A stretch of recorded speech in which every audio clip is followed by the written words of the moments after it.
Gabriel Bortoleto fez neste domingo o que muita gente achava impossível. Chamou a atenção num grid recheado de estrelas, mesmo sem marcar pontos.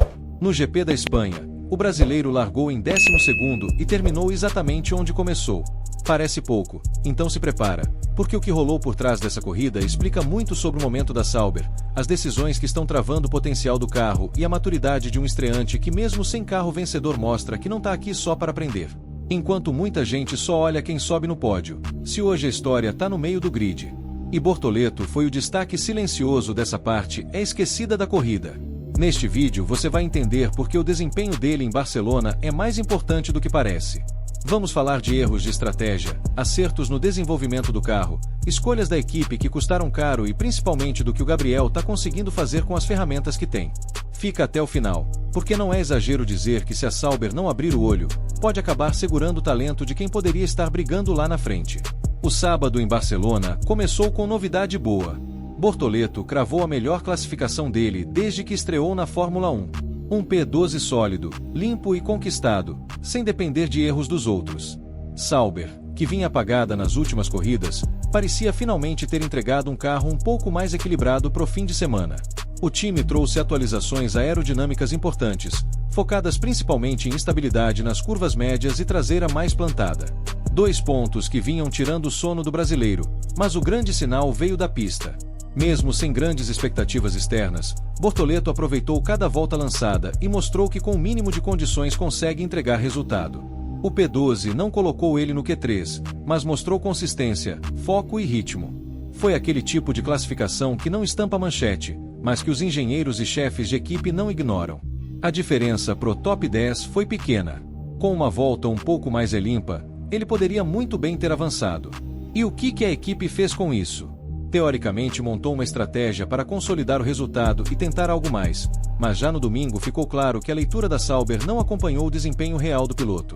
A decisão de largar com pneus macios usados foi o primeiro sinal de que os planos não estavam alinhados com o que Bortoleto entregou no sábado. No papel, a estratégia da Sauber parecia ousada, mas na prática foi arriscada demais para quem não tinha margem de erro. A equipe decidiu colocar Bortoleto na pista com pneus macios já usados desde a largada. A ideia é tentar ganhar posições nas primeiras voltas, e se tudo desse certo, alongar o stint e parar só uma vez. Só que corrida boa não se constrói só com teoria. E essa aposta não levou em conta o comportamento do SF25 em ritmo de corrida. Com os pneus já desgastados, Bortoleto até segurou bem nas voltas iniciais, mas rapidamente começou a perder rendimento. A degradação veio mais cedo do que o esperado, e a janela para parada única praticamente evaporou. O brasileiro teve que entrar nos boxes antes do ideal, sendo forçado a adotar uma estratégia de 2 paradas, o que não estava nos planos iniciais da equipe. A consequência foi clara. Ele perdeu tempo valioso, tentando manter um ritmo que o carro não conseguia sustentar com aquele composto. E quando finalmente parou, já estava preso num trecho de tráfego que comprometeu qualquer tentativa de recuperação. O chefe da Sauber, Jonathan Voigt, admitiu o erro depois da corrida. Disse que a equipe acreditava que seria possível fazer uma parada só, mas a realidade foi outra. E quem pagou a conta foi Bortoleto, que tinha potencial de buscar algo mais sólido, mas ficou travado por uma estratégia mal calibrada para o que ele vinha mostrando em pista. Apesar do erro na estratégia, uma coisa ficou evidente em Barcelona. O carro da Sauber deu um passo à frente. As atualizações aerodinâmicas aplicadas pro GP da Espanha funcionaram. O SF25B, como alguns mecânicos chamaram nos bastidores, trouxe uma traseira mais estável, o que deu mais confiança pro piloto em trechos de alta velocidade, justamente onde a Sauber vinha penando desde o início da temporada. Bortoleto soube aproveitar essa evolução durante toda a corrida. Manteve uma tocada firme, sem erros e sempre com ritmo compatível ao grupo do meio do pelotão. Mesmo quando ficou preso no tráfego após a primeira parada, conseguiu manter o carro vivo e evitar desgastes desnecessários. O desempenho dele em ritmo de corrida foi consistente do início ao fim, mesmo sem ter as ferramentas ideais para atacar os rivais diretos. E esse é o ponto. Sauber acertou no desenvolvimento, mas pecou na execução. O pacote tinha potencial, o piloto mostrou a entrega, mas o plano de corrida não acompanhou essa realidade. Faltou adaptar a estratégia ao que estava se apresentando em tempo real. Em vez disso, insistiram numa ideia teórica, apostando que daria certo sem corrigir a rota. Se tivessem largado com pneus médios ou feito a primeira parada 1 ou 2 voltas antes, o cenário poderia ter sido diferente. A boa notícia é que o ritmo apareceu. A má notícia é que ele foi desperdiçado. Terminar em 12º pode não parecer grande coisa, especialmente numa temporada tão disputada como a de 2025. Mas para quem acompanha Gabriel Bortoleto de perto, o GP da Espanha teve um peso simbólico.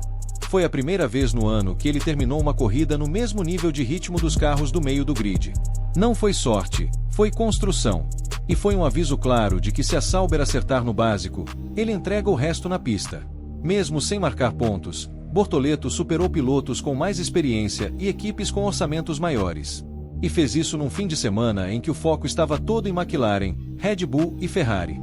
Enquanto as câmeras mostravam a briga lá na frente, ele fez sua própria batalha, consistência, maturidade e um desempenho limpo, sem escorregadas.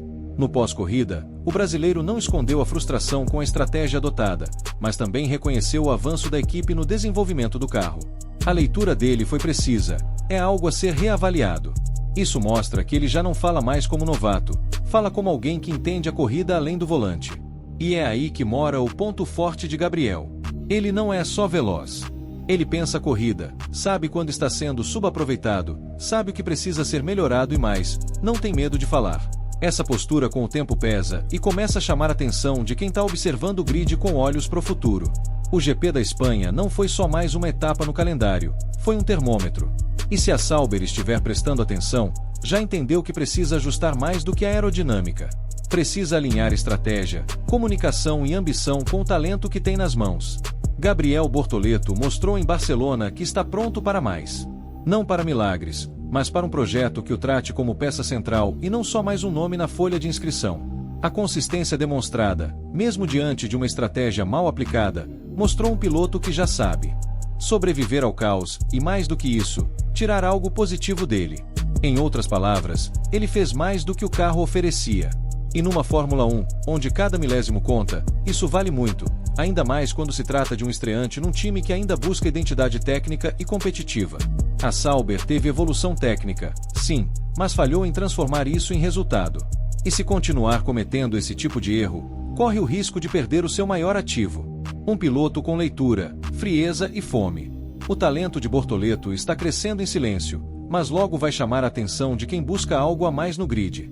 Esse 12º lugar não veio com festa, mas veio com mensagem. Quem leu entendeu. Bortoleto não quer mais sobreviver à F1. Ele quer fazer parte do jogo grande e o relógio já começou a contar.